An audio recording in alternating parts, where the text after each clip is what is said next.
दोस्तों नमस्कार। मैं हिम्मत सेठ एक बार फिर आपके सामने उपस्थित हूँ एक नए विषय को लेकर।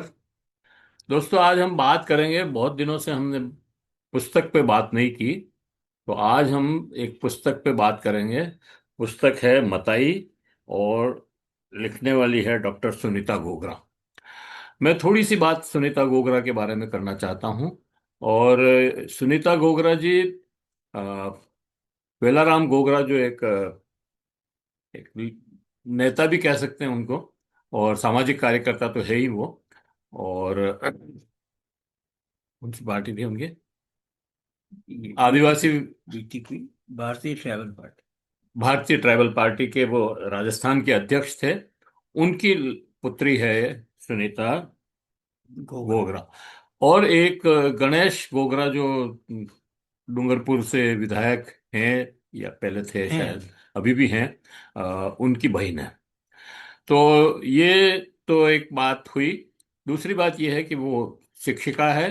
डूंगरपुर में गवर्नमेंट स्कूल में कहीं पढ़ाती है। अ, और साहित्य अकादमी में वो उपाध्यक्ष रही थी जब ये डॉक्टर, क्या नाम था उनका, दूलाराम जी साहब। दूलाराम सारन जो है अध्यक्ष थे, तब ये वाइस प्रेसिडेंट थी। तो इस तरह से काफी चर्चित नाम है।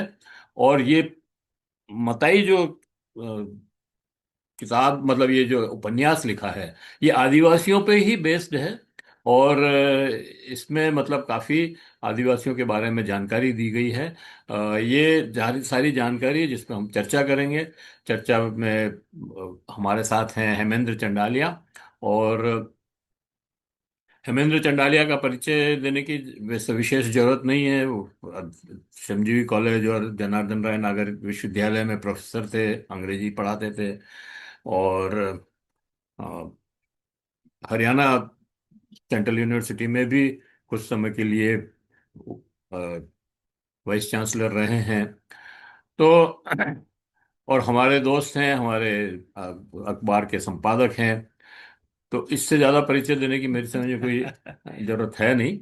तो मैं उनसे ये चाहूँगा कि वो इस मताई के बारे में कुछ बात करें। तो उनको मैं ये बात करने के लिए कहूँ, उसके पहले ही अपील करना चाहता हूँ कि अगर आपने अभी तक भी हमारे यूट्यूब चैनल महावीर समता संदेश को सब्सक्राइब न किया है तो सब्सक्राइब कर दें, बेल आइकन दबाना न भूलें। और अगर वीडियो अच्छे लग रहे हैं तो फॉरवर्ड करें, अपने सोशल ग्रुप्स में डालें। और कमेंट बॉक्स में जाएं, कमेंट करें।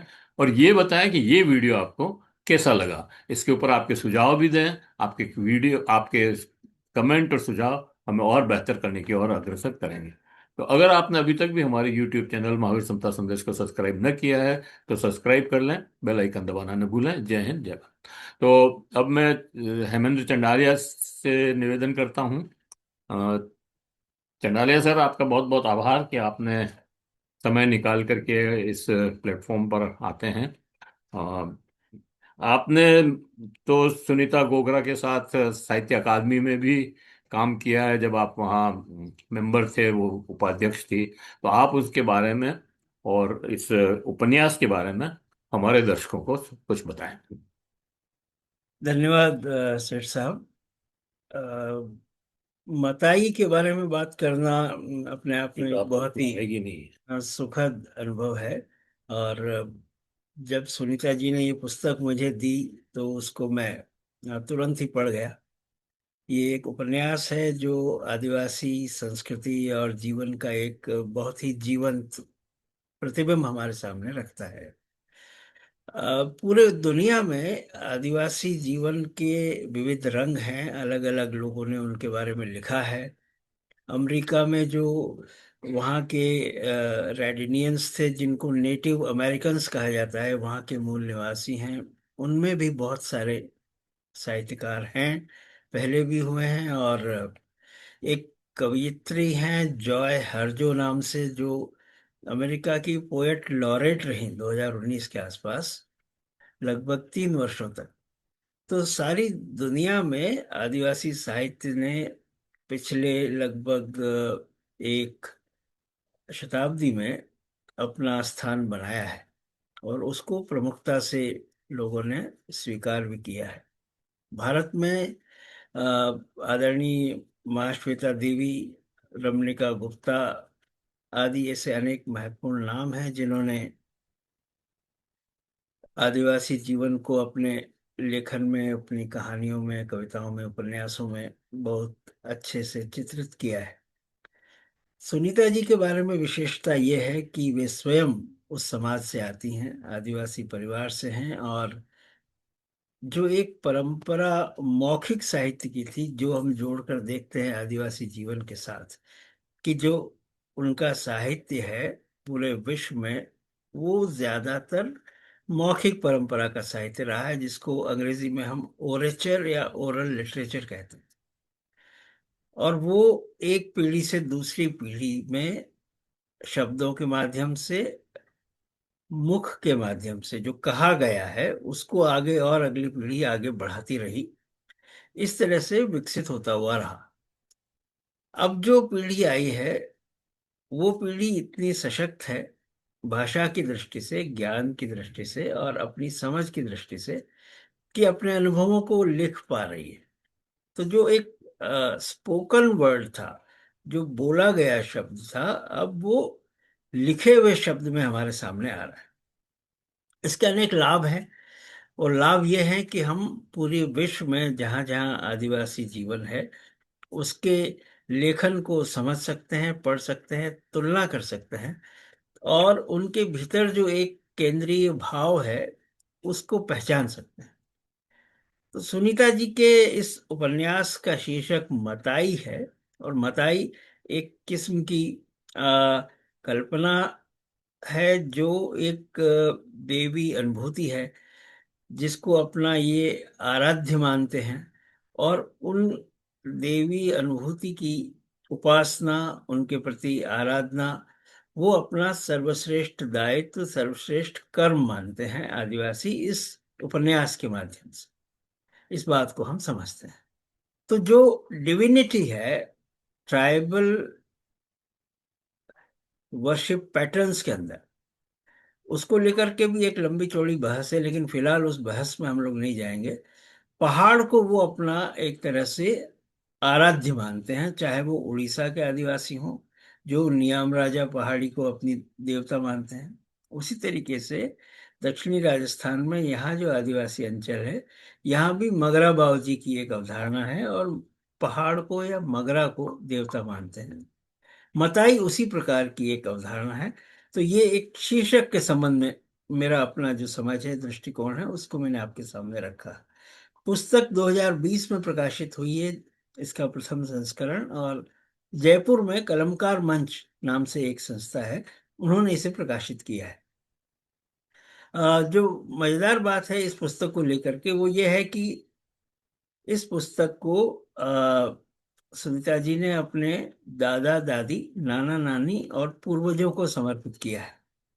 तो जो आदिवासी समुदाय हैं पूरे विश्व में, वो प्रकृति के पूजक रहे हैं, और साथ ही पूर्वजों के पूजक रहे हैं। भारत में भी जहाँ जहाँ आदिवासी जीवन है, वहाँ अपने एंसेस्टर वर्शिप जिसको हम कहते हैं, उसकी बड़ी परंपरा है। राजस्थान में भी है, और दक्षिणी राजस्थान के इस अंचल में भी। एक और महत्वपूर्ण बात जो इस पुस्तक के संबंध में कहना मैं चाहूंगा, और जो सुनीता जी ने लिखा भी है अपने पुस्तक के परिचय में, कि इसके अधिकांश जो पात्र हैं, वे जीवंत पात्रों से या जीवित लोगों से प्रेरित हैं। अर्थात उनके आसपास के जो लोग हैं, चाहे वो उनके नाना नानी हो, सुनीता घोगरा जी के दादा दादी हो, परदादा हो, परनानी हो, माता पिता हो, वो जो पात्र उनके जीवन के हैं, उन्हीं से प्रेरित पात्रों की रचना करके उन्होंने इस उपन्यास को रचा है। और इसकी रचावट में वे कहानियां सम्मिलित हैं जो उन्होंने अपनी नानी से सुनी। तो जो ओरल ट्रेडिशन से रिटन ट्रेडिशन में आने की एक बहुत सुंदर परंपरा हम देख रहे हैं यहाँ पर, कि कैसे जो शब्द है मौखिक, ओरल है, जो नानी से कहानियां सुनी हैं, वो सुनीता जी उसको लिख करके, लिपिबद्ध करके, अपने तरीके से, अपने स्टाइल में, अपने शिल्प के साथ एक उपन्यास के रूप में हमारे सामने रखती हैं। इस उपन्यास में भी कुछ पात्र हैं, वेला, पारू। ये बहुत सीधे सीधे, सुनीता जी के जो पिताश्री हैं उनका नाम डॉक्टर बेलाराम घोगरा है। तो कुछ नाम ऐसे रिपीट भी हुए हैं जो यूं तो काल्पनिक पात्र हैं, लेकिन जीवंत हैं, लोगों से जुड़े हुए हैं। उनका उल्लेख इसमें हमें मिलता है। तो एक पात्र है मनुमनाथ, जो उनके परदादा हैं या परनाना है, उनसे जुड़ा हुआ नाम है। एक बालक इसमें पात्र है कांति, जो 12 वर्ष का बालक है। तो जो सुनीता घोगरा जी के व्यक्तिगत जीवन के आसपास के लोग हैं, उनको ही प्रतिबिंबित इन इस उपन्यास में उन्होंने करने का काम किया है। अगर आप इसके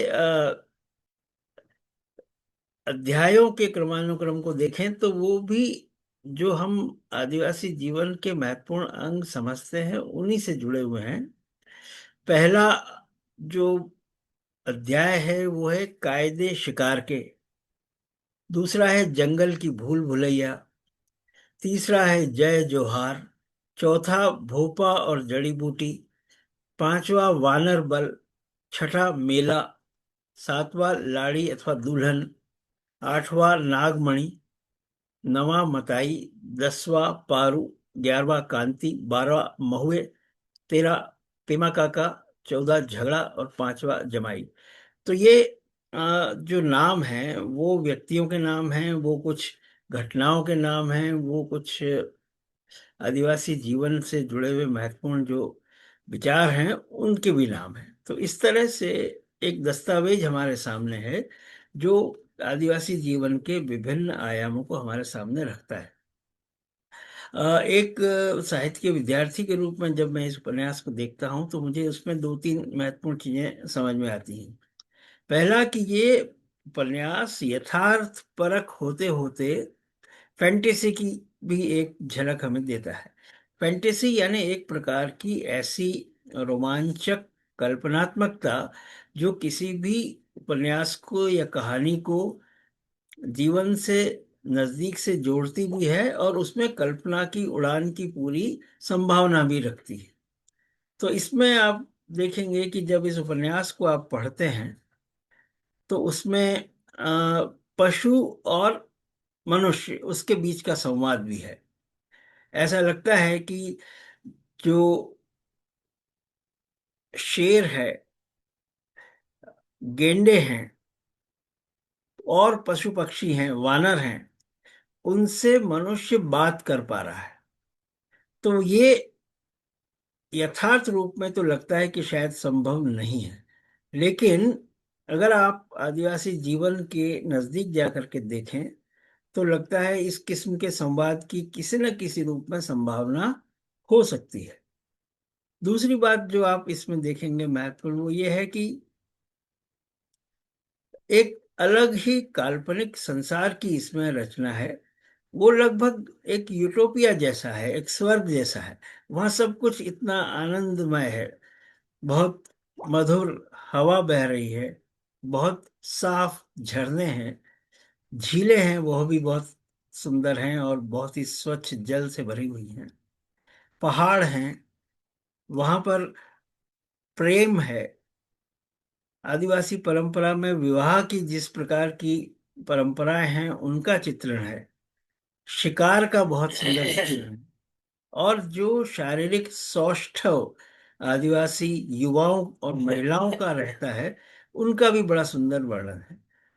तो ये उपन्यास आपको आकर्षित करता है और आमंत्रित करता है कि जब आप इसको पढ़ना शुरू करते हैं तो आखिर तक बिना रुके आप इसको पढ़ सकते हैं। एक पंक्ति बिल्कुल प्रारंभ में सुनीता जी ने लिखी है। वो जंगल के चरित्र को, आदिवासी जीवन के चरित्र को बहुत अच्छे से आपके सामने रखती है। वो मैं पढ़कर सुना रहा हूँ कि यह जंगल में बसने वाले ही जानते हैं कि जंगल को देख कर नहीं, उसे सुनकर, उसे सूंघ कर ही पार किया जा सकता है। जंगल में हर कोई अपनी आवाज से ही अपना पता देता है। जंगली जानवर अपने गुर्राने से रात के सन्नाटे को चीरते हैं, तो नदी अपनी कलकल की आवाज से। ऐसा क्यों होता है कि भोर में जो कलकल की संगीत की सुरीली धुन की तरह सुनाई देता है। रात होने के साथ ही वह डराने लगता है। क्या वक्त की भी अपनी आवाज होती है। तो ये जो वर्णन जंगल का सुनीता जी ने किया है, वो वही व्यक्ति कर सकता है जो उस जीवन का जिसने अनुभव लिया हो। और ये बात बेहद सटीक है कि आप जंगल से यदि गुजरें तो सिर्फ देखने से काम नहीं चलेगा। आपका जो सुनने की इंद्रियां हैं वो भी बहुत अधिक अच्छे से काम कर रहे हों, तभी आप उन सारे खतरों से बच पाएंगे जो कि जंगल आपके सामने रखता है। कुछ एक और उद्धरण इस पुस्तक से मैं आपके सम्मुख पढ़ना चाहता हूं, क्योंकि अ, बिना पढ़े तो आप भी उसका रसास्वादन नहीं कर पाएंगे। ये सारे एक किस्म से सैंपल्स हैं जो एक बहुत ही सुघड़ गद्य इस उपन्यास में पढ़ने को मिला है, उसके एक उदाहरण के रूप में ये मैं आपके सामने रख रहा हूं। कुछ नहीं, बस शांत रहना, सोमी ने फुसफुसा कर जवाब दिया। उसने धीरे से आगे की योजना भी समझाई। वाली और मंगली, तुम दोनों पाड़े के साथ रहना, और अगर कोई हमला हो तो शिकार को लेकर आगे निकलने की कोशिश करना। हम इस खतरे से निपटते हैं। सोमी ने एक ही सांस में धीरे से अपनी योजना समझा दी। हाँ ठीक है, हम सभी काले के कुएं के पास मिलेंगे, हकरी ने कहा। अब दल दो भागों में बंट गया, पर अब भी कहीं कोई नजर नहीं आया। एक दल ने शिकार संभाला तो सोमी अब अनजान खतरे को ललकारने के लिए तैयार दिखी। उसने कड़क आवाज में पूछा, कौन है, सामने आओ। तीर कमान को संभाले हुए वह इतनी सतर्क और दमदार दिख रही है कि खतरा खुद उसे देखकर डर जाए। चेहरे का तांबई रंग, आंखों का काजल, ठोड़ी के नीचे बने तिल की तरह दिखने वाले गुदने के निशान, हाथों और पैरों में पीली और सफेद धातु के गहने कवच की तरह नजर आ रहे हैं। कसे बदन पर कसे हुए वस्त्र और अंग अंग में बसी फुर्ती गवाही दे रही है कि वह किसी को भी मात दे सकती है। उसके इस साहसी रूप को देखकर क्या कोई उस पर तीर चलाएगा, क्या कोई होगा उससे भी तेज तर्रार। इसी तरीके से एक और पंक्ति है जिसमें एक घटना है जब दो जंगली पशु आक्रमण कर देते हैं एक आदिवासी महिला पर। रमती नाम का एक कैरेक्टर, एक पात्र है उसके ऊपर, और उसको बचाने के लिए अन्य जो आदिवासी कन्याएं हैं वे भी उसकी ओर दौड़ पड़ती हैं। वो बहुत ही साहसी है और वो अपना तीर चला देती है उस गेंडे पर, जो घायल हो जाता है लेकिन फिर भी उसकी ओर दौड़ता है। तो सारे भाई बहन चिल्ला पड़े। रमती का बचना अब मुश्किल लग रहा था। सारे भाई बहन चिल्ला पड़े, रमती का बचना अब मुश्किल लग रहा है। जिसके कदमों में जितनी रफ्तार है वो उससे भी कई गुना तेज गति से दौड़ पड़े। गेंडा अब उसकी ओर झपटने ही वाला था कि तभी एक तेज दहाड़ की आवाज सुनाई दी। गेंडा उछलकर दूसरी तरफ जा गिरा। चारों ओर मिट्टी का गुबार फैल गया। किसी को समझ नहीं आ रहा कि यह अचानक क्या हो गया। तो सारे भाई बहन चिल्ला पड़े, रमती का बचना अब मुश्किल लग रहा है। जिसके कदमों में जितनी रफ्तार है वो उससे भी कई गुना तेज गति से दौड़ पड़े। गेंडा अब उसकी ओर झपटने ही वाला था कि तभी एक तेज दहाड़ की आवाज सुनाई दी। गेंडा उछलकर दूसरी तरफ जा गिरा। चारों ओर मिट्टी का गुबार फैल गया। किसी को समझ नहीं आ रहा है कि अचानक क्या हो गया। सभी ठिठक कर अपनी जगह खड़े होने को मजबूर हो गए। गुबार थोड़ा हल्का हुआ तो एक आकृति बाहर आती नजर आई। ये एक विशाल शेर है जिसका शरीर काफी बड़ा और रौबदार है। उसकी तेज दहाड़ से पूरा इलाका दहल उठा। तो ये जो वर्णन है बिल्कुल जिसको हम कहते हैं कि एक रेखा चित्र आपको सामने प्रस्तुत करता है, और अगर आप कल्पना करें तो सारे दृश्य को आप जीवंत अपनी कल्पना में देख सकते हैं। और बाद में इसी वर्णन में आगे हम ये पाते हैं कि वो जो शेर है वो कुछ ही समय बाद उसकी आकृति बदल जाती है और एक नौजवान हट्टे कट्टे युवक के रूप में परिवर्तित हो जाता है। तो मैं जो प्रारंभ में कह रहा था कि ये फैंटेसी भी इस उपन्यास का एक महत्वपूर्ण तत्व है, तो इस तरीके से आप चमत्कारिक चीजें होती हुई इस उपन्यास में देखते हैं। लेकिन जो एक वर्णन है शब्द चित्र बना लेने का, वो आपको आकर्षित करता है और लगातार इस पुस्तक को पढ़ते रहने के लिए प्रेरित भी करता है। तो मैं यही कहना चाहूंगा कि ये एक बहुत ही रुचिकर उपन्यास है। राजस्थान के, खासतौर से दक्षिणी राजस्थान के आदिवासी जीवन को अगर आप समझना चाहें, तो ये एक किस्म से एक सोशियो लिंग्विस्टिक स्टडी जैसा है। आप पढ़ें आदिवासी जीवन के विविध पक्षों को, इसको बहुत ही रुचिकर ढंग से कथा के रूप में आपके सामने इसमें रखा गया है। और मैं डॉक्टर सुनीता घोगरा जी को बधाई देता हूँ इस बहुत महत्वपूर्ण और बहुत ही अच्छे उपन्यास के रचना के लिए। उम्मीद है कि ऐसी और रचनाएं उनकी कलम से पढ़ने को हमें मिलेंगी।